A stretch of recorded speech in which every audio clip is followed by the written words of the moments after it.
ma omalt poolt ma väga tänan teid, et te olete siia kokku tulnud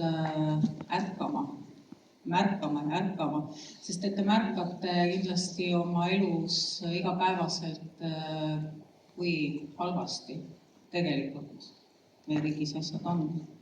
Ja ma arvan, et väga suur hulk inimesi tahakski sellest samast nõidusunest, nagu Mart ütles, ka tahaks ärgata.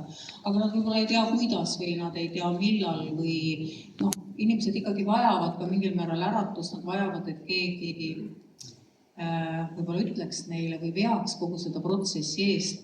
Et sellepärast me oleme täna siin, sellepärast Mart ja Martin on siis ette valmistanud need kõned, need on kõlanud juba siis Pärnus, Haapsalus, täna me oleme siin, edasi me läheme Viljandisse ja see kohtade loetelu, kus see ärkamisteenistus, see kõlaks mulle Kristas ära, et tuleb alati meelde ärkamisteenistus, aga ega suurt vahet ei ole, et see ärkamiskoosolekud siis toimuvad üle Eesti ja mul on nagu tunne, et Eesti rahval on seda taaskord väga vaja, sest meil oli küll meie viimane loosung viimastel Riigikogu valimistel oli Päästame Eesti ja ka see tegelikult kõnetas väga hästi inimesi, aga mul on tunne, et inimesed veel sel hetkel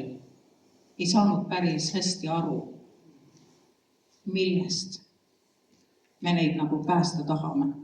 Et üldiselt nii nagu Mardi puhul siin, see juba ilusti ütles, et Mardil on kogu aeg õigus olnud, ehk et sel hetkel, kui ta midagi ütleb, see tekitab mingi reaktsiooni ja pärast selgub, et ta on olnud ajast ees ja tal on olnud tegelikult kogu aeg õigus.